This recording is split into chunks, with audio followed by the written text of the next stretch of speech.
Hello everyone, সবাই কেমন আছো? আশা করছি সবাই খুব ভালো আছো। আর দেখো, কালকে রথযাত্রা ছিল, কালকের ব্লগটা দিতে পারিনি, আজকে আমরা দিচ্ছি। সবাইকে রথযাত্রার অনেক অনেক শুভেচ্ছা ও ভালোবাসা।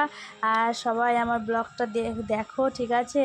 আর দেখো, আমরা রথের এখন পেছন পেছন যাচ্ছিলাম, আর প্রচণ্ড ভিড় ছিল, কি আর বলবো তোমাদেরকে, এত ভিড়। আর আমরা তো পুরো রাস্তা যেতে পারিনি, কারণ আমার ছেলের প্রচুর শরীর খারাপ ছিল, জ্বর।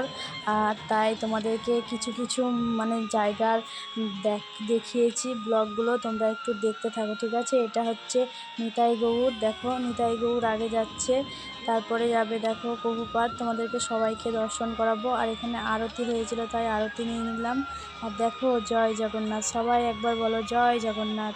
দর্শন করো আমাদের জগন্নাথের মানে বিগ্রহ। আর দেখো আমাদের রথটা কেমন ছিল, এটা হলো পেছন দিক। আর এখানে প্রসাদ মানে বিতরণ করছিল, ছুটছিল, আমি তো একটাও প্রসাদ পাইনি, কি আর বলবো তোমাদেরকে। আর তোমরা কারা কারা রথের সঙ্গে ঘুরতে গেছিলো সেটা একটু কমেন্ট করে বলো।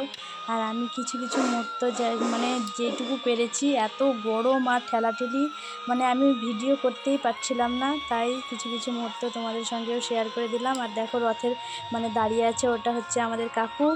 আর দেখো সিভিককেও একটু তুলে নিয়েছিলাম, সিভিক ডিউটিতে ছিল, আর ওখানে আমার কাছে দাঁড়িয়েছিল, একটু ছিল, দিয়ে চলে গেল।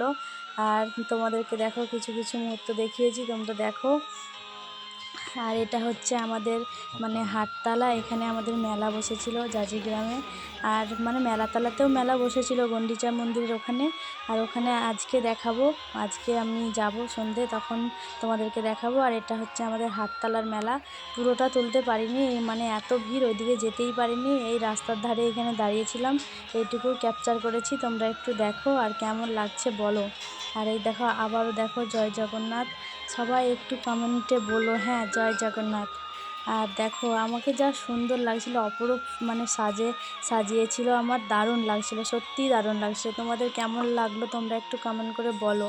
আর এই দেখো, এটা হচ্ছে আমাদের গন্ডিচা মন্দির, এখানেই জগন্নাথ এসে থাকবে 8 দিন।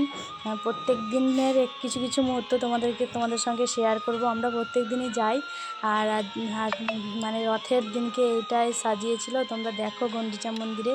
আমিও গন্ডিচা মন্দিরে গেলাম, মানে বাড়ি চলে এসেছিলাম, তারপর বাড়িতে একটু রেস্ট নিয়ে আবার গেছিলাম, পুরোটা ঘুরতে পারিনি, মানে আমার তো শরীর খারাপ, পুরোটা ঘুরতে পারিনি, সেই জন্যে পায়ে ব্যথা।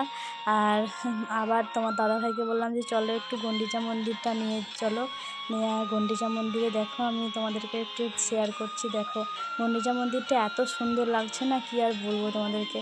আর দেখো এইখানে ফাঁকা জায়গাটায় জগন্নাথ এসে থাকবে, এটাই হচ্ছে জগন্নাথের মাসির বাড়ি। আর মানে এত ফাঁকা ফাঁকা লাগছে, কি আর বলবো।